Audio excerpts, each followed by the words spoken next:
Hello everyone, welcome back to my channel. अगर आप इस चैनल पर नए हैं तो मैं आपको बता दूं कि मैं हर सैटरडे एक मदर सेंट्रिक वीडियो लेके आती हूँ। मदर सेंट्रिक से मेरा मतलब है मदर एंड बेबी केयर, कुछ टिप्स एंड ट्रिक्स और कुछ मेरे पर्सनल एक्सपीरियंसेस जो मैं धीरे धीरे सीख रही हूँ और आपके साथ शेयर कर रही हूँ। So make sure you subscribe the channel and press the bell icon. जो लोग मेरे को रेगुलरली फॉलो करते हैं उन्हें ये बात पता होगी कि मैं कुछ सैटरडे से वीडियोस नहीं डाल पा रही थी। उसका रीज़न है, डिलीवरी से पहले तो मैंने बहुत सारी वीडियोस प्री रिकॉर्ड करनी थी। अब हृदयांशी के होने के बाद मेरे पास टाइम की बहुत ज़्यादा शॉर्टेज है। मेरे को सारी चीज़ें मैनेज करने में, सब कुछ कोप अप करने में बहुत ज़्यादा टाइम लग रहा है, बहुत ज़्यादा एनर्जी लग रही है। इसलिए अभी थोड़ा मेरा जो वर्क मोड है वो पूरे तरीके से ऑन नहीं हुआ है। मुझे जब भी टाइम मिलता है तब मैं वीडियो बनाने की पूरी कोशिश करती हूँ। थोड़ा टाइम मुझे दीजिए, फिर आपके पास मैं बहुत सारी वीडियोस लेके आऊँगी आपके साथ शेयर करने के लिए। मुझे ये एक छोटा सा मैसेज देना था उन लोगों को जो लोग कॉन्स्टेंटली मेरे को इंस्टाग्राम पे मैसेज करते हैं कि मैम आज सैटरडे था, आज आपकी वीडियो क्यों नहीं आई। अभी न्यू मॉम बनी हूँ, अभी बहुत सारी ऐसी चीज़ें जो मैं धीरे धीरे सीख रही हूँ। मेरी बहुत सारे यूट्यूब के आइडिया, स्क्रिप्ट सब कुछ लिखा हुआ है मैंने, सब कुछ बिल्कुल माइंड में है कि मुझे कैसे करना है। एक बार हृदयांशी का रूटीन सेट हो जाए उसके बाद मैं A to Z सारी वीडियोस आपके साथ लेके आऊँगी। बहुत लोगों ने मुझे बोला था कि आप अपने बेबी का फेस रिवील करो, मैं वो प्रॉपर वीडियो नहीं बना पा रही, तो मैंने शॉर्ट्स के ज़रिए 2-3 वीडियोस यूट्यूब चैनल पे अपने पे डाल दी है, तो आप वो देख सकते हैं। बाकी मैं फेस रिवील की वीडियो और इसके वैक्सीनेशन के व्लॉग्स वगैरह सब कुछ आपके साथ शेयर करूँगी। बस मुझे थोड़ा सा टाइम और दीजिए। जहाँ आपने इतना साथ दिया है वहाँ थोड़ा सा और। पिछली वीडियो में मैंने आपको बताया था जिस दिन हृदयांशी हुई थी उस दिन का मेरा एक्सपीरियंस कैसा रहा, मेरे साथ क्या क्या हुआ। मैंने गवर्नमेंट हॉस्पिटल से सीधा इंटरनेशनल हॉस्पिटल में डिलीवरी कैसे करवाई। अगर आपने वो वीडियो नहीं देखी है तो मैं उसका आई बटन में और डिस्क्रिप्शन बॉक्स में लिंक ज़रूर दे दूँगी। आज मैं आपसे बात करने वाली हूँ कि सी सेक्शन में क्या क्या प्रोसीजर फॉलो किए जाते हैं और सी सेक्शन की डिलीवरी के बाद जो इनिशियल केयर होती है जो हॉस्पिटल वाले देते हैं, वो मेरा सारा एक्सपीरियंस। मैं आज आपसे ये शेयर करूँगी। तो चलिए वीडियो शुरू करते हैं। मैं आपके साथ ये सारी डिटेल 3 दिन की शेयर करने वाली हूँ क्योंकि मैं हॉस्पिटल में 3 दिन रही थी। इन 3 दिनों में मेरे साथ क्या-क्या हुआ ये मैं पॉइंट वाइज़ आपके साथ शेयर करूँगी, जिससे एक जो लेडी है जिसका सी सेक्शन होने वाला है उनको एक रॉ आइडिया मिल जाए कि जब तक वो हॉस्पिटल में रहेंगी तब तक उनके साथ क्या-क्या इनिशियल केयर ली जाएगी। अब मैं आपके साथ वो पॉइंट शेयर करने वाली हूँ जो मैं धीरे धीरे इलैबोरेट करूँगी। वीडियो हर बार की तरह थोड़ी सी लंबी ज़रूर होगी। यहाँ मैं टाइम स्टैम्प डालने की ज़रूर कोशिश करूँगी और मैं आपके साथ जो पॉइंट शेयर करने वाली हूँ वो मैं आपको बता देती हूँ।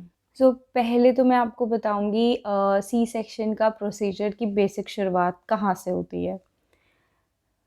उसके बाद जब आपका सी सेक्शन हो जाता है और वो स्पाइनल एनेस्थीसिया के थ्रू हो यानी एपिड्यूरल के थ्रू हो, तो उस टाइम पे आपको क्या प्रिकॉशन लेनी चाहिए। जब आपको एनेस्थीसिया लग रहा हो और एनेस्थीसिया के बाद, आफ्टर डिलीवरी एनेस्थीसिया के बाद हमें क्या-क्या प्रिकॉशन लेनी चाहिए। नॉर्मल एनेस्थीसिया और स्पाइनल एनेस्थीसिया में क्या फ़र्क होता है, कौन-सा बेटर है। उसके बाद हॉस्पिटल की जो रिस्पॉन्सिबिलिटी होती है हमें इनिशियल केयर देने की, वो क्या होती हैं। उसके बाद जैसे कि सी सेक्शन है तो ऑब्वियस सी बात है कि स्टिचेस होंगे। स्टिचेस लगने के बाद से लेके जब तक हम डिस्चार्ज होते हैं हमारी कंडीशन पे डिपेंड करता है। मैं अपने एक्सपीरियंस 3 दिन का ही शेयर कर सकती हूँ क्योंकि टचवुड मेरे साथ डिलीवरी के बाद कोई सिचुएशन वर्स नहीं हुई थी। आपने इस वीडियो में तो देखा होगा कि मैं डिलीवरी से पहले क्या-क्या सिचुएशन सब कुछ बेकार सी हो गई थी। बट टचवुड डिलीवरी के बाद मेरा सब कुछ नॉर्मल हो गया था। मेरे एलएफटी के लेवल्स भी कंट्रोल में आ गए थे एंड मेरी सी सेक्शन की रिकवरी बहुत जल्दी हुई है। कैसे हुई है और मैंने क्या-क्या किया है यही सब मैं आज आपके साथ डिस्कस करूँगी। वीडियो शुरू करने से पहले मैं यहाँ एक बात बोल दूँ, मैं एक ही वीडियो में इतने सारे टॉपिक्स इसलिए कवर कर रही हूँ क्योंकि मुझे वीडियोस के व्यूज़ से मतलब नहीं है, to be very honest with you. नहीं तो ये 5 वीडियोस में बन सकती है जिसमें मैं 5 छोटी-छोटी वीडियोस बना दूँ और हर सैटरडे एक वीडियो डालूँ। मुझे ये बात ऑलरेडी पता है कि मेरे पास टाइम की इतनी ज़्यादा शॉर्टेज हो रही है कि मैं हो सकता है रेगुलर वीडियोस ना डाल पाऊँ कुछ टाइम तक। और अगर उसमें भी मैं थोड़ी-थोड़ी, छोटी-छोटी 5-5, 10-10 मिनट की वीडियो डालूँ जिसमें मैं इन्फॉर्मेशन पूरी ना दे पाऊँ, मुझे नहीं लगता कि मेरे चैनल बनाने का मोटिव हल हो पाएगा। बहुत सारी लेडीज़ हैं जिन्होंने मुझे पर्सनली इंस्टाग्राम पे मैसेज किया है कि उनका 7th 8th या 9th मंथ चल रहा है और उन्हें कोलेस्टेटिस हो चुका है। मेरी कोलेस्टेटिस की वीडियो देखने के बाद वो इंस्टाग्राम में मेरे से कनेक्ट हुई हैं। उनके लिए मेरे को डाइट की वीडियोज़ भी बनानी है, ऑल्दो मैं उन सबको पर्सनली मैसेज कर चुकी हूँ कि मैंने क्या खाया था, क्या करा था, क्या नहीं करा था। क्योंकि मुझे नहीं पता ना मैं कितने दिन बाद ये वीडियो अपलोड कर पाऊँगी। इसलिए मैं एक ही वीडियो में कम से कम 5 से 7 टॉपिक कवर कर रही हूँ। तो ऑब्वियस सी बात है, मेरे को डिटेल में बनानी है ये वीडियो, तो लंबी ही बनेगी। अगर आपको ये वीडियो पसंद आती है तो प्लीज़ इसे लाइक करिएगा। मैं टाइम स्टैम्प डालने की पूरी कोशिश करूँगी, पर इन केस मैं ना डाल पाऊँ तो ये वीडियो ऑलमोस्ट 30 टू 45 मिनट्स की तो बनेगी। आप आगे करके देख सकते हैं। बहुत लोग बोलते हैं कि आप लंबी वीडियो क्यों बनाते हो? तो ये मैंने उसका रीज़न दिया है कि मेरे पास इस टाइम टाइम की शॉर्टेज है। आप 5 छोटी-छोटी वीडियोज़ देखना प्रेफ़र करेंगे या एक ही वीडियो जिसमें सीक्वेंस वाइज़ मैंने इलैबोरेट कर रखा है? ये मेरा पर्सनल ओपिनियन है कि मैं अगर एज़ अ व्यूअर बात करूँ तो मुझे सीक्वेंस में ही ज़्यादा सही लगेगा। बाकी ये सबकी अपनी पर्सनल चॉइस है। आज की वीडियो मैं शुरू करती हूँ सबसे पहले प्रोसीजर के साथ कि जिस टाइम पे मैं एडमिट हुई थी, उस टाइम पे सबसे पहली चीज़ क्या हुई थी जब मेरा फाइनल हो गया था कि सी सेक्शन ही होगा। सी सेक्शन सभी को पता है कि लोअर एब्डोमेन, आपका लोअर टमी को कट करा जाता है, उसमें एक छोटा-सा चीरा मारा जाता है एंड बेबी वहाँ से डिलीवर होता है। वजाइनल डिलीवरी नहीं होती। सी सेक्शन का मतलब ये है कि पेट से डिलीवरी होगी। उस टाइम पे हमें हाइजीन का डॉक्टर्स को और गायने को या जो आपके सर्जन होते हैं उन्हें हाइजीन का बहुत ध्यान रखना पड़ता है। तो बेसिक प्रोसीजर ये होता है, सबसे इनिशियल प्रोसीजर ये होता है कि आपके नीचे अंडर लेग्स को और पेट के हिस्से को जहाँ वो कट लगेगा वहाँ पे रेज़र मारा जाता है। ये आपकी जो वहाँ पे नर्सेज़ होती हैं, जो अलग अपना हॉस्पिटल स्टाफ होता है, वो खुद करता है। तो इस चीज़ में ऑकवर्ड होने की ज़रूरत नहीं है, ये बहुत ही एक तरीके से इनिशियल स्टेप होता है, जो कि ज़रूरी है। सबसे पहले जब मैं गई, मेरा फाइनल हुआ कि मुझे इमरजेंसी सी सेक्शन करना पड़ेगा। सबसे पहले उन्होंने नीचे का एरिया क्लीन किया एंड देन उसके बाद मेरी अंडर लेग्स की।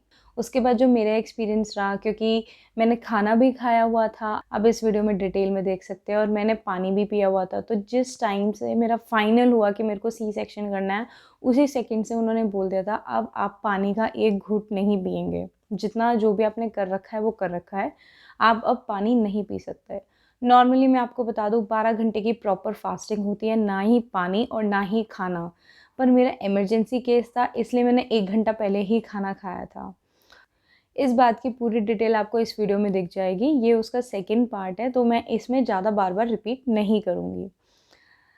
और मैं अपने ओटी के अंदर पहुँच चुकी हूँ। वहाँ पे कम से कम 8 जनों की टीम है, जो कि जूनियर, सीनियर डॉक्टर्स जो भी हैं वहाँ पे एंड नर्सेज़, वो सारे अपने ओटी की तैयारियाँ, ऑपरेशन की तैयारियाँ शुरू कर रहे हैं। मेरे कपड़े चेंज करवाए गए, मुझे पूरा रेस्ट पे दे दिया था कि आप अपना हाथ भी मत हिलाओ। जैसे ही मैं ओटी के अंदर घुसी थी, इवन मैं ओटी के अंदर भी स्ट्रेचर पे गई थी, बल्कि मैं बिल्कुल फिज़िकली और मेंटली तो नहीं, फिज़िकली बिल्कुल फिट थी, मैं चल के जा सकती थी। पर उन्होंने कहा कि नहीं, इस टाइम पे आपको बॉडी को जितना रेस्ट मिलेगा, जितनी वो रेस्टलेस सी रहेगी, उतना हमारे लिए बेटर रहेगा। कुछ होता होगा प्रोसीजर वगैरह, तो आप इस चीज़ को ध्यान रखिएगा, फ़ोर्स मत करिएगा कि मैं लिफ्ट में नहीं जाऊँगी, मैं सीढ़ियों से जाऊँगी या कुछ भी। मैं लिफ्ट से गई और व्हीलचेयर पे बैठ के गई। उन्होंने मेरे को फिर स्ट्रेचर पे लिटाया। स्ट्रेचर के ऊपर मेरे कपड़े चेंज करे गए। कपड़ों में जो वो गाउन सा होता है वो दिया गया। पूरा उन्होंने अपना पूरा सेटअप क्रिएट किया। फिर बारी आई स्पाइनल एनेस्थीसिया की। अब तक कुछ भी नहीं हुआ, सिर्फ़ एक प्रोसीजर हुआ था कि लेग्स शेव हुई थी। अब थी इंजेक्शन की बारी, जो कि स्पाइनल था। मैं बहुत ज़्यादा डरी हुई थी, बट मैं आपको सच बताऊँ, नॉर्मल एनेस्थीसिया से फ़ार बेटर मेरे को स्पाइनल एनेस्थीसिया लगा। बिकॉज़ नॉर्मल एनेस्थीसिया में क्या होता है, आपकी बॉडी के साथ आपका माइंड कॉन्शियस नहीं हो पाता। पर स्पाइनल एनेस्थीसिया में क्या होता है कि 15 या 20 मिनट बाद आप अनकॉन्शियस होते हो। वो 15-20 मिनट है ना, वो आपको मॉनिटर करते हैं, आपसे बात करते हैं ऑपरेशन के दौरान। अगर आप कॉन्शियस नहीं रहोगे तो वो आपकी हालत नहीं जान पाएँगे, बिकॉज़ आप अनकॉन्शियस हो जाओगे, पूरी बॉडी आपकी डेड हो जाएगी। तो ये चीज़ मुझे बाद में मेरे डॉक्टर ने समझाई। तो एनेस्थीसिया की बात रही, उन्होंने मेरे को एक गाउन दिया जो पीछे से ऐसा सा कटा हुआ था, मैं आपको साथ में फ़ोटो दिखा दूँगी। एंड उन्होंने कुछ अपने हाथों से कुछ हिसाब लगा के कि ये इतना पॉइंट करके, जहाँ हमारी वेस्ट लाइन होती है, एग्जैक्टली जो वेस्ट लाइन होती है, उस लाइन पे उन्होंने एक स्क्वायर की शेप में कोई कपड़ा था, उसे चिपकाया, जो वो कपड़ा उस हिस्से में पर्टिकुलरली जहाँ लगना था वहाँ नहीं था। एक स्केल टाइप का कोई इंस्ट्रूमेंट था, ऑब्वियस सी बात है, मेरी पीठ थी इसलिए मुझे पता नहीं था। उसे बीच में रखा और कहीं एक पॉइंट बनाया। जैसे मेरा वो पॉइंट फाइनल हुआ कि यहाँ पे एनेस्थीसिया देना है, मेरे पास सामने से एक डॉक्टर आके मेरे से बातें करनी शुरू करती है, जिससे मेरा ध्यान इंजेक्शन की तरफ ना जाए। उनकी एक लाइन ख़त्म भी नहीं हुई थी और मैंने चौकड़ी मारी हुई थी, मेरा पैर अपने आप खुल गया। वो जो स्पाइनल एनेस्थीसिया का जो झटका था वो ये था। एंड मैंने चौकड़ी मारी हुई थी बिकॉज़ डॉक्टर्स ने बोला था कि आप बिल्कुल स्पाइन सीधी करके बिल्कुल एकदम स्ट्रेट होके बैठ जाओ। तो मेरा पैर एकदम से खुल गया और वो राइट लेग थी मेरी, और मुझे इतनी तेज़ झटका लगा, दर्द नहीं हुआ, फ़ील नहीं हुआ, बस इतनी तेज़ झटका लगा कि मेरे आप कह लीजिए कि अपने आप ही पैर खुल गया। और चौकड़ी मारते तो ऑब्वियस सी बात है, कभी भी नोटिस करिएगा, राइट पैर लेफ़्ट के नीचे होता है, अगर हम कोई एक्सरसाइज स्पेसिफिकली योगा ना कर रहे हो तो। मेरे को एकदम से झटका लगा और जैसे बॉडी में चींटियाँ सी दौड़ रही हूँ वैसा फ़ील हुआ, सेकंड के अंदर ही, फ्रैक्शन ऑफ सेकंड के अंदर ही। और मेरे से पीछे से डॉक्टर ने पूछा कि देखो आपकी लेफ़्ट पैर में लगा है। मैंने कहा नहीं सर, राइट पैर में लगा है। कह रहे नहीं, देखो आपकी लेफ़्ट पैर बाहर उठी है। और उन्होंने यहाँ तक मेरे से बात करी कि आपकी लेफ़्ट लेग में लगी है, देखो आपकी लेफ़्ट लेग के घुटने में क्या हो रहा है। मुझे जो चीज़ समझ आई, उनकी इतनी बात करना, मेरे को राइट से लेफ़्ट पैर में डाइवर्ट करना, वो बाद में मुझे पता चला कि वो मुझे डिस्ट्रैक्ट कर रहे थे कि जो मेरे को राइट पैर में सेंसेशन हो रही है, उस पे मेरा ध्यान ना जाए। क्योंकि कुछ 1-2 मिनट तक बहुत ही ज़्यादा इरिटेशन सी होती है। दर्द मैं नहीं कहूँगी कि मुझे स्पाइनल एनेस्थीसिया में दर्द हुआ, पर इरिटेशन सी होती है। ऐसा लगता है बहुत सारी चींटियाँ आपके वजाइनल एरिया से उस पैर में जिस पे आपका इम्पैक्ट करता है, तो वहाँ पे ऐसे दौड़ रही हूँ आपके ऊपर। बहुत इरिटेशन सी हो रही थी। जिस डॉक्टर ने मुझे एनेस्थीसिया दिया वो मेरे सामने आए पीछे से, और उन्होंने मेरे से बात की और मुझे दिखाया, मुझे डिस्ट्रैक्ट करा, देखो तुम्हारे लेफ़्ट पैर में ना ये घुटने में ये दिक्कत हो रही है। मैंने कहा सर नहीं, इसमें हो रही है, और ये पैर मेरा, मतलब मैं उनसे इतना कॉन्शियस होकर बात कर रही हूँ कि इसमें हो रही है, इस पैर में दिक्कत नहीं हो रही, इसमें हो रही है। तो उन्हें लगा कि हाँ ठीक है, मतलब कुछ उनका पॉइंट होता होगा। 2 या 3 मिनट के अंदर-अंदर मुझे उन्होंने लिटा दिया। 2-3 मिनट फिर उन्होंने मुझसे बात की। अब मेरे आगे पर्दा डल चुका है, मेरे चेस्ट के नीचे का हिस्सा मुझे नहीं दिख रहा, और मैंने गाउन पहना हुआ है और मेरे राइट और लेफ़्ट साइड में 2 मेल अटेंडेंट्स खड़े हैं। वो दोनों, उन्होंने मेरे हाथ पकड़ रखे हैं हाथों में, और मेरे हाथ पूरे वाइड ओपन खुलवा रखे हैं, एक राइट का राइट में, लेफ़्ट का लेफ़्ट में। एंड मुझे नीचे बहुत ज़्यादा ऐसा लग रहा है कि अ, जैसे चींटियाँ दौड़ रही हो मेरी पूरी बॉडी में, और अचानक ही मुझे बहुत ठंड लगने लग जाती है। ऑब्वियस सी बात है, जनवरी का महीना था तो ठंड वैसे भी हो रही थी, बट हाँ, मुझे फिर भी बहुत ज़्यादा ठंड लगने लग गई थी। वो कॉन्स्टेंटली मेरे को बातों में लगा रहे हैं कि मेरा ध्यान उधर ना जाए। एंड फिर उन्होंने अपना प्रोसीजर जो भी है स्टार्ट किया। अब मुझे डर भी लग रहा था, मेरे हाथ-पैर भी काँप रहे थे, क्योंकि मैं उस टाइम तक कॉन्शियस थी। जैसे मैंने आपको बताया कि स्पाइनल एनेस्थीसिया में कुछ इनिशियल मिनट हम कॉन्शियस रहते हैं। तो मैं कॉन्शियस भी थी, मैंने अपनी इस वीडियो में भी ये बताया था कि मुझे ऐसा डायगोनल पोज़ीशन बनी थी कि मुझे अपना ऑपरेशन दिख रहा था। मेरा बार-बार ध्यान वहीं जा रहा था, क्योंकि अगर मैं कॉन्शियस नहीं होती तो शायद मैं उधर ना देखती, पर मैं ना चाहते हुए भी उसी मिरर में देख रही थी जहाँ मुझे मेरा ऑपरेशन होता हुआ दिख रहा था। बहुत ज़्यादा नर्वस, टेंस, रोने का मन कर रहा था, चिल्लाने का मन कर रहा था, पर डर इतना लग रहा था, दिमाग शांत नहीं हो पा रहा था। और वो मुझसे कॉन्स्टेंटली बात करे जा रहे थे कि मैं ज़्यादा पैनिक ना हूँ, क्योंकि अगर मैं ऑपरेशन के बीच में पैनिक हो जाती हूँ तो ऑब्वियस सी बात है, कोई ना कोई चीज़ बिगड़ सकती है। तो ठीक है, मुझे कुछ टाइम बाद 2-3 मिनट, 10 मिनट आई गेस, उसके बाद ऐसी आवाज़ें आने लगी जैसे वैक्यूम क्लीनर चल रहा हो। वैक्यूम क्लीनर एज़ इन मतलब बहुत बहुत जैसे हम पानी में बहुत प्रेशर से वैक्यूम क्लीनर चला रहे हैं और गड़-गड़ की आवाज़ जो आती है, जैसे बहुत अजीब-सी आवाज़ थी वो। मुझे ये बता दिया गया था तब तक कि बेबी तो हो चुका है, अब आपके स्टिचेस क्लोज़ कर रहे हैं। तब तक भी मैं कॉन्शियस थी जब तक बेबी हो चुका था। तब तक भी मतलब मुझसे वो लोग कॉन्स्टेंटली बात कर रहे थे और बार-बार पूछ रहे थे, "आप डर क्यों रहे हो? आप काम रहो।" और अलग-अलग तरीके से कि आज आपने सुबह आलू के पराठे क्यों खाए एंड ऑल। मतलब वो ऑपरेशन के दौरान भी मेरे को ये चाह रहे थे कि मैं मेंटली ज़्यादा प्रेशर ना लूँ। मुझसे फिर वहाँ के अटेंडेंट्स बात करने लग गए, कोशिश कर रहे थे बात करने की, मेरे को मतलब हाथ पे हाथ रख के कि हाँ, परेशान मत हो, टेंशन मत लो। मुझे फ़ील कुछ नहीं हो रहा था। एनेस्थीसिया के बाद वो एक पॉइंट था जब मुझे डिलीवरी का बता दिया था, जब मुझे डिलीवरी का नहीं पता था कि हो चुकी है, मुझे कोई आवाज़ नहीं आई थी क्योंकि भई ऑब्वियस सी बात है, बेबी एकदम से नहीं रोता। ये मूवीज़ में ही दिखाते हैं कि बच्चा निकला और एकदम से रोने लग गया और डॉक्टर ने पैट-पैट करा और फेस रिवील कर दिया या जेंडर रिवील कर दिया। बेबी एकदम से नहीं रोता, एटलीस्ट मेरे केस में नहीं रोई। मुझे बिल्कुल पता नहीं चला कि कब डिलीवरी हो चुकी थी मेरी। मुझे डॉक्टर्स ने बताया, जब मैंने उनसे पूछा कि क्या हो रहा है, तो उन्होंने मुझे बताया जो गंदा ब्लड होता है, जो इस टाइम प्रेगनेंसी के टाइम पे होता है बॉडी में, सी सेक्शन में उसे फ्लश आउट करा जाता है। तो एक तरीके से आपकी बॉडी में से वो ब्लड फ्लश आउट कर रहे हैं और ये प्रोसीजर कम से कम 3-4 मिनट चला होगा। वो आवाज़ से मैं बहुत डरी हूँ कि कोई गलती ना हो जाए, बॉडी के अंदर कुछ हो रहा है एंड ऑल।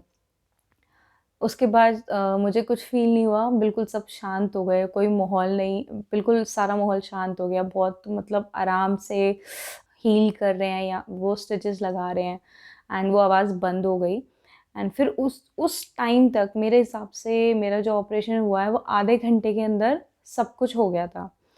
वो जो टाइम था जब स्टिचेस लग रहे थे, उसके बाद जब मुझे हल्की-हल्की याद है कि मुझे कंधों से पकड़ के किसी ने दूसरे बेड पे लिटाया और फिर मेरे रूम तक पहुँचाया, तब तक मैं बिल्कुल अनकॉन्शियस हो गई थी। आँखें बंद, बॉडी ढीली छोड़ चुकी थी मैं। अपर बॉडी भी, पहले मेरी लोअर बॉडी ही सुन थी, तब तक 20 मिनट या 25 मिनट बाद आपकी अपर बॉडी और दिमाग भी अनकॉन्शियस हो जाता है। उसके बाद साढ़े 10 बजे के करीब बेबी हुई थी।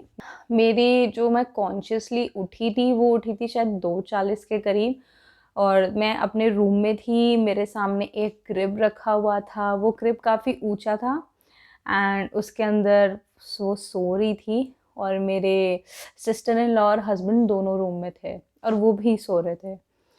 और मुझे बहुत ज़्यादा पसीने आ रहे थे, मुझे मतलब इतना हो रहा था मेरी बॉडी कि मैं हाथ भी नहीं हिला पा रही थी, फिंगर्स भी मूव नहीं कर पा रही थी।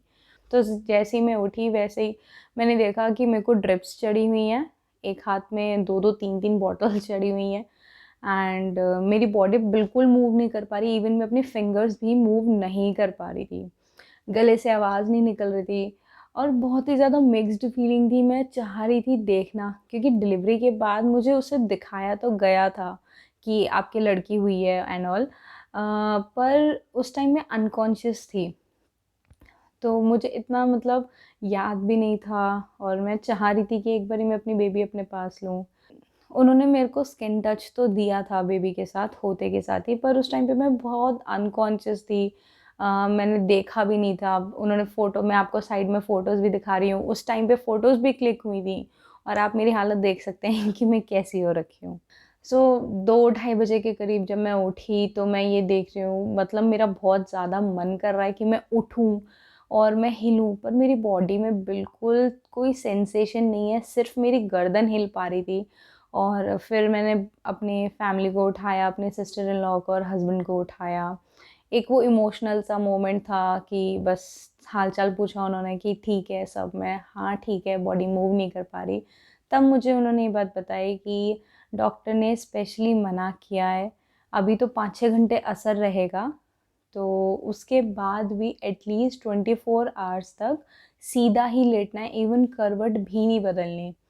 सबसे पहली जो बात हमें फ़ॉलो करनी होती है सी सेक्शन डिलीवरी के बाद, वो ये कि स्पाइनल एनेस्थीसिया देने के बाद जब आप अपने होश में आएँ डिलीवरी के बाद 24 आवर्स तक आपको अपनी स्पाइन को बिल्कुल सीधा रखना है। मेरा बेड इंक्लाइन बेड था और ऑटोमेटिक बेड था, मैं उसे रिमोट से ऊपर या नीचे कर सकती थी। तो मुझे स्पेशली इंस्ट्रक्शंस दी गई थी कि आप अपना बेड भी नहीं उठा सकते। अगर आप ऐसा करते हो तो आपकी स्पाइन इस टाइम पे बहुत ज़्यादा वीक हो जाती है सिर्फ 24 घंटे के लिए। उसे हील होने में 24 घंटे लगते हैं। तो आप ऐसा करोगे तो आपको स्पाइन में दिक्कत हो सकती है फॉरएवर लाइफ के लिए। तो जिसका भी सी सेक्शन होने वाला है तो इस चीज़ को प्लीज़ अपने दिमाग में रखिएगा। 24 घंटे से 25 घंटे हो जाएँ, मुझे पता है वो बहुत फ्रस्ट्रेटिंग होता है कि आप अपने बेबी को ढंग से देख भी नहीं पाते और इतना सब कुछ हो जाता है, इतनी बॉडी में चेंजेस आ जाते हैं, आप बिल्कुल रेस्टलेस से हो जाते हो। 5-6 घंटे तो बॉडी हिल ही नहीं पाएगी क्योंकि कैथेटर लगा होता है जो यूरिन बैग होता है। एंड आपके हाथ में भी बहुत सारी ड्रिप्स लगी होती हैं जिसमें आपको फूड दिया जाता है क्योंकि 24 घंटे तक कुछ खाने को भी नहीं मिलता है। और तो आपको मतलब आपकी बॉडी में ग्लूकोज़ वगैरह दवाइयाँ जिससे दर्द ना हो क्योंकि आपकी इंटेस्टाइन तक कटी हुई है इस टाइम। और आपको बहुत 24 घंटे तो ऐसे मॉनिटर करा जाता है कि मेरे पास तो हर 15 मिनट में नर्स आ रही थी कि मैम सब कुछ ठीक है, मुझसे बात कर रही है, आपको कहीं दर्द हो रहा है, आपको कुछ फ़ील हो रहा है। और आपका कैथेटर हर बारी खाली करते हुए 15-20 मिनट बाद, 1 घंटे बाद, 2 घंटे बाद आ रही थी। और अलग-अलग स्टाफ अलग-अलग चीज़ों के लिए ड्यूटी पे था, तो वो मेरे पास कॉन्स्टेंटली आ रहे थे।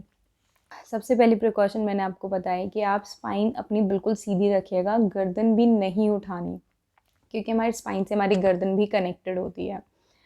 तो वो 24 घंटे बहुत ज़्यादा वो फ्रस्ट्रेटिंग होते हैं उस टाइम पे मैं बस जो भी आ रहा था रूम में ये कह रही थी, एक बारी बेबी को उठा के मुझे दिखा दो।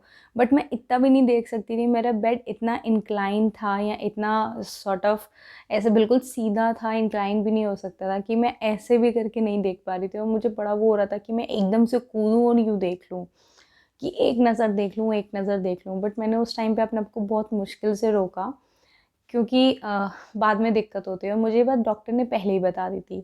सबसे पहली बात तो ये हो गई। दूसरी बात जैसे मैंने आपको बताया मेरे को 18 घंटे तक कुछ नहीं मिला था। एक घुट पानी तक नहीं मिला था।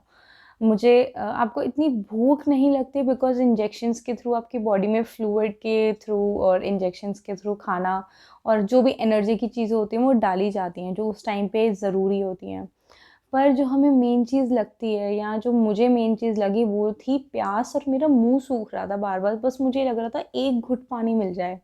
बट वो एक घुट पानी भी अगर मैं थोड़ा कोशिश कर रही थी कि मैं किसी को रिक्वेस्ट करूँ और कोई मेरे को दे दे, बट मुझे नहीं दिया, ना ही मेरी सिस्टर इन लॉ ने और हस्बैंड ने और ना ही नर्स ने क्योंकि उन्होंने बोला कि अगर आपको बहुत ज़्यादा फ़ील हो रहा है तो हम आपको 12 से 16 घंटे के बीच में देंगे, अभी हम नहीं दे सकते।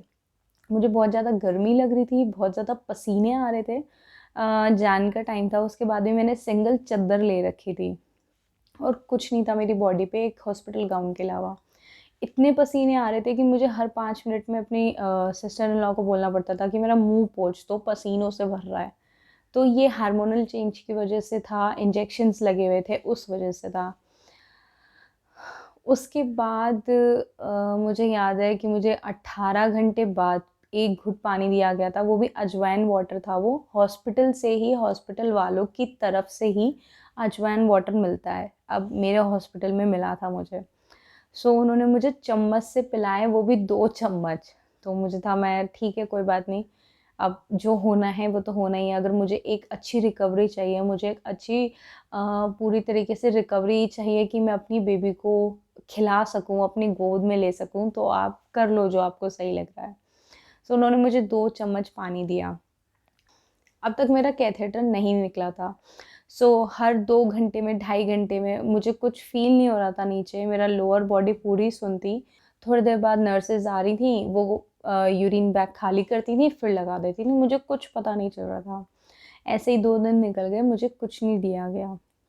दो मेरे केस में 2 दिन इसलिए लग गए क्योंकि मैंने उससे पहले खाना खा रखा था, नहीं तो जो 12 घंटे की फ़ास्टिंग पे होते हैं, उन्हें और 12 घंटे बाद दे दिया जाता है। मेरे को कॉन्स्टेंटली मॉनिटर करा जा रहा था बिकॉज़ अभी सी सेक्शन हुआ था, मेजर सर्जरी होती है, तो हमारा बीपी और बहुत सारी चीज़ें थी, टेम्परेचर आके चेक कर रहे थे, हार्ट बीट चेक कर रहे थे और मतलब बार-बार आके मुझसे पूछा जा रहा था, आपको कोई डिस्कम्फ़र्ट तो नहीं हो रहा? मैं बस इतना ही बता रही थी कि मुझे गर्मी बहुत लग रही है और मुँह सूख रहा है। और मुझे गर्मी इतनी ज़्यादा लग रही थी कि मैं कुछ भी बेयर नहीं कर पा रही थी अपने ऊपर। फिर भी मुझे उन्होंने बोला कि आप कंबल लो, क्योंकि ठंड का टाइम है, आपको कंबल लेना चाहिए। देन मैंने कुछ 12 या 13 घंटे बाद उन्होंने मुझे बोला कि अब आपको कम से कम 7-8 घंटे कंबल ज़रूर लेना है। अब इसके पीछे का रीज़न मुझे समझ नहीं आया, बट वो टाइम मेरे लिए बहुत मुश्किल था क्योंकि मुझे ऑलरेडी बहुत गर्मी लग रही थी। यहाँ तक तो मैंने आपको बता दिया। अच्छा, मेरे साथ जो गलत चीज़ हुई वो ये हुई कि मैं ब्रेस्ट फ़ीड नहीं दे पाई, बिकॉज़ 24 घंटे मेरे वैसे ही निकल गए थे कि मैं उठ नहीं सकती। सी सेक्शन वालों के साथ ये बहुत बड़ा नेगेटिव पॉइंट है कि ब्रेस्ट पंप से पंप कर कर बेबी को पिला दिया जाता है, क्योंकि जो पहला, जिसे बोलते हैं पहला पीला दूध होता है, वो बेबी के लिए अमृत समान होता है, पर मैं अपने बेबी को वो नहीं दे पाई 3 दिन तक। मैंने अपनी बेबी को 3rd डे यानी 17 तारीख की सुबह सबसे पहली बार ब्रेस्ट फीड दिया है। और उस टाइम पे भी मेरे को ब्रेस्ट फीड नहीं हो रहा था क्योंकि मेरी डिलीवरी को 2 दिन 3 दिन हो चुके थे। मतलब तीसरा दिन चल रहा था, तो इस वज़ह से मेरे को दूध नहीं उतरा था। एंड मैं बहुत ज़्यादा डरी हुई थी कि क्या पता मेरी बेबी कभी मतलब फ़ीड कर ही ना पाए। मेरे को चेस्ट में बहुत ज़्यादा दर्द हो रहा था, जिसकी शायद कोई लिमिट नहीं हो, और चेस्ट भारी हो रही थी पर मेरे को फ़ीड नहीं करवा पा रही थी मैं। सो मेरे को वहाँ की नर्स ने हॉस्पिटल का ही पंप लिया एंड पंप करने की भी कोशिश की। उसके बाद मेरे को बहुत ज़्यादा दर्द हो रही थी पर पंप नहीं हो पा रहा था। कोई बात नहीं, फिर भी हम लोगों ने ट्राई करा और मैं बहुत ही छोटी क्वांटिटी में, बहुत कम क्वांटिटी में मैंने ब्रेस्ट फीड कराया। ब्रेस्ट फीड कराना हॉस्पिटल में ही बहुत ज़रूरी होता है। एक बारी आपको अपनी नर्स या डॉक्टर के सामने ज़रूर करवाना चाहिए। मेरे साथ ये चीज़ तीसरे दिन हुई थी। आप कोशिश करिएगा आपके साथ जो भी अटेंडेंट हो, जो भी नर्स हो, उनको ये चीज़ बोलिए कि आपको लेटे-लेटे ही ब्रेस्ट फीड कराएँ, नहीं तो मिल्क की सप्लाई रुक सकती है। मेरी तो डाइट इतनी सही थी, पहले भी और बाद में भी, कि मेरी मिल्क सप्लाई नहीं रुकी। अब जो 3rd डे था यानी 17 तारीख को, उस दिन मेरे को डिस्चार्ज होना था। सो अब तक तो जो मेरे स्टिचेस पे जो बैंडेज या जो पट्टी लगी हुई थी वो वही थी जो ऑपरेशन थिएटर में लगी थी। सो अब उसकी ड्रेसिंग का टाइम था, क्योंकि डिस्चार्ज होने से पहले एक बारी ड्रेसिंग होनी ज़रूरी होती है। 17 तारीख को मेरी ड्रेसिंग थी और मैं बहुत ज़्यादा डरी हुई थी कि वो पट्टी खोलेंगे, कोई दिक्कत ना हो गई हो, कोई टाँग का ना खुल गया हो। ये मेंटली बहुत ज़्यादा मेरे को हो रहा था कि कोई दिक्कत ना हो, क्योंकि मेरी फैमिली में मेरे सामने ही ऐसा केस है कि उनका मतलब ऑपरेशन हुआ, वो घर आए, उनके टाँके खुल गए, देन टाँके खुल के गल गए, देन उनको दोबारा ऑपरेट करना पड़ा, तो मैं बहुत ज़्यादा डर रही थी। ऑल्दो मैं उनकी सारी प्रिकॉशंस मान रही थी, और मेरे दूसरे दिन की शाम को, इवन उसके भी थोड़ी देर बाद, मेरे दूसरे दिन की रात को मैंने पहला सॉफ्ट मील या पानी कह लीजिए वो लिया है। सॉफ्ट मील तो मेरे को 17 तारीख को मिला था, मैंने पानी तब लिया, वो भी मेरे को गुनगुना अजवाइन का पानी दिया था जो हॉस्पिटल की तरफ से ही था। और घर की तरफ से सब कुछ बंद था, अभी कोई खिचड़ी नहीं, कोई कुछ भी नहीं। उन्होंने कहा था आपको प्रॉपर कम से कम 24 आवर्स का तो फास्टिंग रखना ही है। तो मेरा कोई भी मील, जब तक मैं हॉस्पिटल में थी, मैंने कुछ भी घर का नहीं खाया। जिस दिन अब मेरी ड्रेसिंग होनी थी उस टाइम पे डॉक्टर ने बैंडेज हटाई और एक वाटरप्रूफ बैंडेज लगा दी, चेक करके उन्होंने बताया कि स्टिचेस बिल्कुल ठीक हैं, अपने टाइम पे हील हो रहे हैं, पर उनके टच करने से मुझे कुछ फील नहीं हो रहा था। सो उन्होंने वाटरप्रूफ बैंडेज लगाई और मुझे बोला कि अगर आप नहाना चाहो तो आप यहीं नहा सकते हो, आपके पास एक फ़ीमेल अटेंडेंट रहेगी बाथरूम में जो आपकी हेल्प कर देगी, और आपको अब उठना चाहिए, और आप जितना अब थोड़ा वॉक करनी शुरू करोगे, मुझे ये बात सेकेंड डे बोल दी गई थी कि आप कैथेटर हटवाने के बाद आपको मतलब यूरिन करने खुद से उठना चाहिए, आपकी रिकवरी बहुत ज़्यादा जल्दी होगी, आपको थोड़ा वॉक करना चाहिए, चाहे इनिशियल 2 कदम चलो और बैठ जाओ, जैसे कंफर्टेबल हो वैसे बैठो। मेरे पास इंक्लाइन बेड था, तो मैं बेड ऊँचा कर लेती थी, बैठती थी, फिर बेड नीचे करती थी। तो मेरे को खुद से अपने से ज़ोर नहीं लगाना पड़ता था ऊपर या नीचे होने के लिए। फिर मेरी ड्रेसिंग हो गई एंड मुझे बोला गया नहाने के लिए।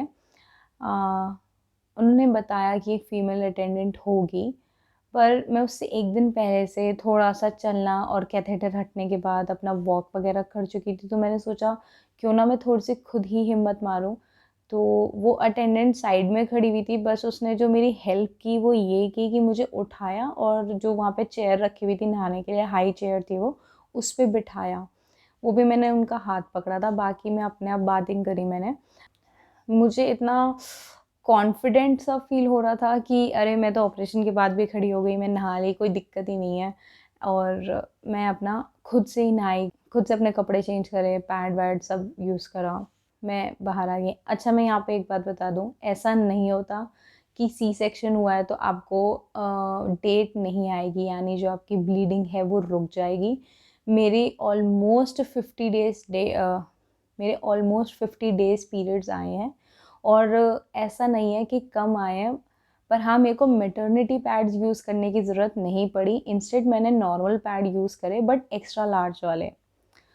सो मैं ऐसा नहीं कहूँगी कि सी सेक्शन के बाद डेट नहीं आती, या जिसे मैंने आपको पहले बताया था कि उन्होंने बोला कि पेट में से ब्लड साफ़ कर दिया जाता है, फिर भी डेट आती है।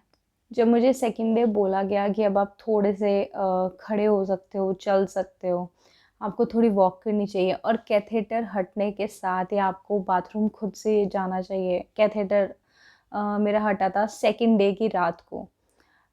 उसके बाद मुझे बहुत ज़्यादा अच्छा फ़ील हो रहा था कि एटलीस्ट अब मैं उठ पाऊँगी, हिल पाऊँगी, अपने बेबी को गोद में ले पाऊँगी, बट मुझे इन सब के लिए भी मना किया गया था। मुझे ये बात बोली गई थी आपको बेबी को देखना है, आप क्रिब में से देख लो, बट अभी आप अपने हाथों पे या अपनी स्पाइन पे ज़्यादा ज़ोर मत दो, बैठना नहीं है, वॉक करनी है और टॉयलेट खुद जाना है, बस यही करना है। इतने में ही आपकी रिकवरी की शुरुआत हो जाएगी। तो जब कैथेटर हटाया गया, ऑब्वियस सी बात है बहुत दर्द होता है। जब कैथेटर हटाया गया तो उसके बाद जब मुझे वॉशरूम जाना था तो वहाँ पे फैसिलिटीज़ थी, मैंने अटेंडेंट को बुलाया, वो मेरे साथ अंदर गई और इवन चेंज वेंज भी वो ही लोग करते हैं। और जैसे कि पैड वगैरह, मेरे को मैटरनिटी पैड की ज़रूरत नहीं पड़ी। हाँ, यहाँ पे मैं आपको एक बात बता दूँ, ऐसा नहीं होता कि सी सेक्शन के बाद पीरियड्स नहीं होते। मेरे को 50 डेज़ तक डेट आई है लगातार, एक दिन भी मिस नहीं हुआ। और सी सेक्शन में जैसे मैंने आपको पहले बताया कि बोलते हैं कि पेट में से ब्लड क्लीन कर रहे हैं, बट फिर भी पीरियड्स आते हैं। मुझे 50 डेज़ तक आए हैं और उसके बाद हफ्ते के लिए रुके, फिर 2-3 दिन फिर हुए एंड फिर बंद हो गए, फिर अपनी नॉर्मल साइकिल मेरी चली। तो मुझे जब भी वॉशरूम जाना होता था या उठना होता था तो मैं स्पेशली अटेंडेंट को बुलाती थी और वो मेरी हेल्प करती थी। तो मुझे काफ़ी अच्छा फ़ील हो रहा था कि मैं 2 दिन बाद बेड से इवन मैं गर्दन नहीं हिला सकती, मैं लेट रही हूँ। मैं सोच रही थी कि मैं अपनी बेबी को हाथ में लूँगी, उसके साथ मतलब टाइम स्पेंड करूँगी, बट मुझे ये सब करने के लिए भी मना करा गया कि अगर आपको लेना है तो दूसरों की गोद से ही आप देख लो, बट अभी आप अपनी स्पाइन पे और हाथों पे ज़्यादा ज़ोर मत दो। तो ये चीज़ मैं आपके साथ भी शेयर कर रही हूँ क्योंकि बहुत सारी लेडीज़ होती हैं जो उस टाइम पे बहुत इमोशनल हो रही होती हैं, जैसे कि मैं हो रही थी कि नहीं, मेरा बेबी हुआ है, मुझे उसे गोद में लेना है, बट वो टाइम पे बॉडी हमारी बहुत ज़्यादा वीक होती है। वो सिर्फ़ ये कहते हैं कि अपना उठो, बाथरूम जाओ और आके लेट जाओ, इसके अलावा आपको कोई काम नहीं करना। इवन मुझे पानी का ग्लास भी अटेंडेंट पिला रही थी, वो एक बड़ा-सा ग्लास था और वो मेरे को मेरे हाथ में पकड़ने नहीं दे रही थी। फाइनली आज था मेरा दिन डिस्चार्ज होने का। डिस्चार्ज होने से पहले एक बारी स्टिचेस को मॉनिटर ज़रूर करा जाता है। तो जो अब तक मेरे बैंडेज लगी हुई थी पेट पे, जहाँ पे ऑपरेशन हुआ था, वो लगी थी जब मेरी बॉडी सुन्न थी। अब मुझे ये डर लग रहा था कि वो टेप हटाएँगे। वो टेप फॉर्मेट में कोई पट्टी थी, जो नॉर्मल पट्टी जैसी नहीं थी, वाइट कलर की नहीं थी। तो वो टेप हटाएँगे, स्टिचेस को देखेंगे, मुझे दिक्कत होगी, मुझे दर्द हो रहा था। मैं मेंटली बहुत ज़्यादा परेशान हो रही थी कि अब डॉक्टर आएगी ड्रेसिंग करने और कोई दिक्कत ना हो गई हो एंड ऑल। डॉक्टर आए ड्रेसिंग करने, उन्होंने बहुत ही आराम से निकाला, मुझे कुछ फ़ील नहीं हुआ क्योंकि हो सकता है उस टाइम पे भी एनेस्थीसिया का असर हो। मुझे कुछ भी फ़ील नहीं हुआ, तो मुझे डॉक्टर ने बताया कि अभी कम से कम 90 डेज़ तक आपका पेट और नीचे का वजाइनल एरिया स्पेसिफिकली जहाँ कट लगा है वो हिस्सा सुन रहेगा, बिकॉज यूट्रस 100 गुना ज़्यादा बढ़ जाता है और उसे अपनी शेप में आने में टाइम लगता है। और ये जो कहा जाता है 40 to 60 डेज़ हमारे बेड रेस्ट के होते हैं, ये इसी वजह से होते हैं क्योंकि 9 मंथ के इतने बड़े स्पैन में हमारा यूट्रस के अंदर, जिसके अंदर हमारा बेबी होता है, वो 100 गुना बढ़ जाता है। उसे अपनी साइज़ में आने के लिए कम से कम 40 डेज़ चाहिए होते हैं, कम से कम। तभी एक लेडी को बोला जाता है कि उस टाइम पे आप बेड रेस्ट ही करो। सो मुझे उन्होंने बताया कि इस टाइम आपको कुछ फ़ील नहीं हो रहा होगा। उन्होंने टच वच करके मुझे बताया। मैंने कहा नहीं मैम, कुछ फ़ील नहीं हो रहा। एंड फिर उसके बाद उन्होंने स्टिचेस की ड्रेसिंग की और मुझे कहा कि आप नहा लो, आपके साथ एक अटेंडेंट रहेगी एंड आप नहा लो। मुझे काफ़ी अच्छा सा फ़ील हो रहा था, पर साथ में डर लग रहा था कि स्टिचेस पे पानी ना चला जाए, पर वो वाटरप्रूफ बैंडेज थी। मेरे साथ अटेंडेंट थी, बट मैंने सिर्फ इतनी हेल्प ली कि मुझे जो स्टूल था उस पे बिठाना और उठाना, बाकी मैं नहाई खुद। क्योंकि उस टाइम पे ना हम लोग एक तरीके से, मैं मानती हूँ, डिपेंडेंट हो जाते हैं फिज़िकली और इमोशनली, बट कोशिश करिए जितना आप खुद से अपने काम कर पाएँ उतना ज़्यादा बेटर है और उतनी ही जल्दी आपकी रिकवरी होगी। अपने काम तो एटलीस्ट कर ही सकते हैं, अभी तो बेबी को टच करने के लिए भी नहीं दिया था। फिर मेरे नहाने के बाद बारी आई ब्रेस्ट फीडिंग की। ब्रेस्ट फीड नहीं हो पा रही थी बिकॉज़ मिल्क नहीं निकल पा रहा था, तो पहली बार उन्होंने पंप किया और वो एक्सपीरियंस बहुत ज़्यादा दर्दनाक होता है जब पहली बार पंप करा जाता है। इसीलिए कहते हैं सी सेक्शन डिलीवरी थोड़ी-सी ज़्यादा दिक्कत वाली होती है, क्योंकि नॉर्मल डिलीवरी में उसी टाइम बॉडी टच दे दिया जाता है और कहते हैं जैसे ही बॉडी टच मिलता है मदर और बेबी को, वैसे मिल्क सेक्रीट होना शुरू हो जाता है। सी सेक्शन में बॉडी टच नहीं दे पाते बिकॉज़ उस टाइम एक मदर की हालत नहीं होती कि वो अपने बेबी को कैरी कर ले। मुझे भी बस पैर टच करवाया था गाल पे कि बस ये आपकी बेबी है।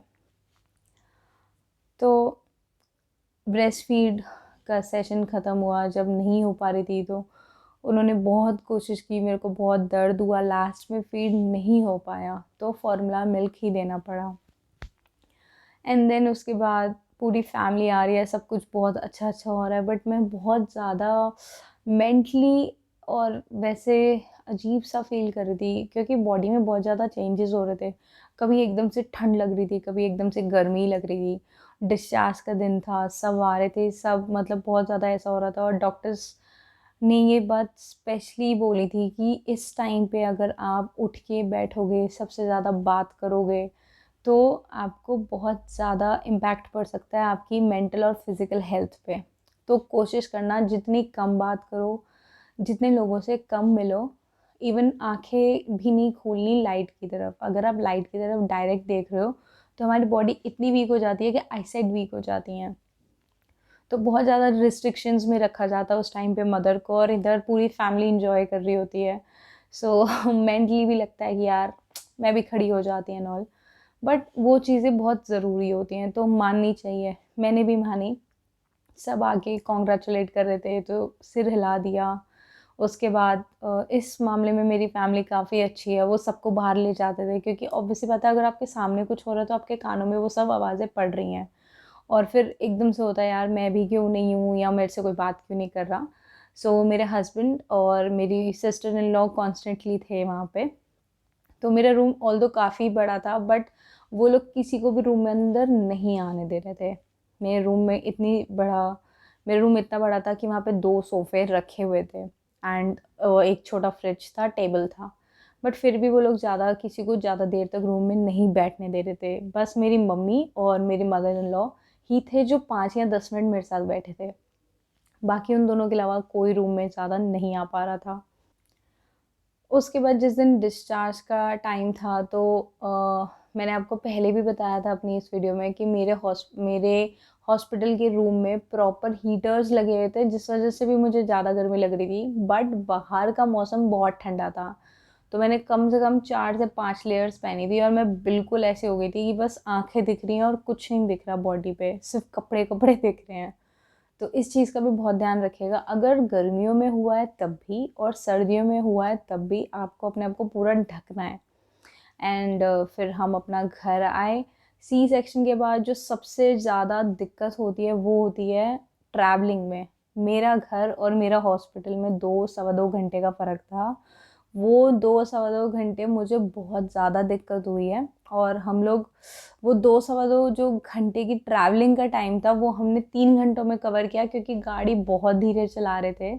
सबसे ज़्यादा दिक्कत होती है सी सेक्शन के बाद, जो दिक्कत होनी शुरू होती है। अब तक मेरे सारे इंजेक्शन बंद हो गए थे और अब मेरे को ओरल टैबलेट्स पे डाला गया था जो कि दर्द के लिए थी। उसी दिन मेरा डिस्चार्ज था, उसी दिन मेरे इंजेक्शन्स बंद हो चुके थे। थर्ड डे की मॉर्निंग को मेरे इंजेक्शन्स बंद हो चुके थे। तो ऑब्वियस सी बात है, आपके पेट में स्टिचेस आए, आपको बहुत दर्द होता है। बट मेरे को टचवुड इतना दर्द नहीं हुआ, क्योंकि मैं कॉन्स्टेंटली दवाइयों पे थी, ओरल टैबलेट्स पे। मैं अपने घर आई, सेलिब्रेशन हुआ। मैं वो सब वीडियोस भी आपके साथ शेयर करूँगी। मेरी पूरी फैमिली ने मेरे बहुत अच्छा वेलकम किया। एंड सी सेक्शन की जो हॉस्पिटल की जो मेरी इनिशियल केयर की वीडियो थी वो आज के इतनी। अगर आपको ये वीडियो पसंद आती है तो प्लीज़ इस चैनल को सब्सक्राइब करिए, मेरी वीडियो को लाइक करिए। मैं आपको एक समराइज़ कर देती हूँ। मैंने इन 5 टॉपिक को कवर किया है, जो कि सी सेक्शन के प्रोसीजर से लेके सी सेक्शन के होने के बाद जो इनिशियल स्टेप्स हैं वो ये सब होते हैं। कोई भी लेडी सी सेक्शन के लिए जा रही है तो उसके लिए वीडियो बहुत ज़रूरी है। आपकी नॉलेज में कोई ऐसी लेडी है जिनको सी सेक्शन बोल दिया गया है, उनके साथ ये वीडियो ज़रूर शेयर कीजिए। उनके साथ ये वीडियो ज़रूर शेयर कीजिए। मेरे चैनल को लाइक, शेयर और सब्सक्राइब ज़रूर कीजिए। Thank you so much.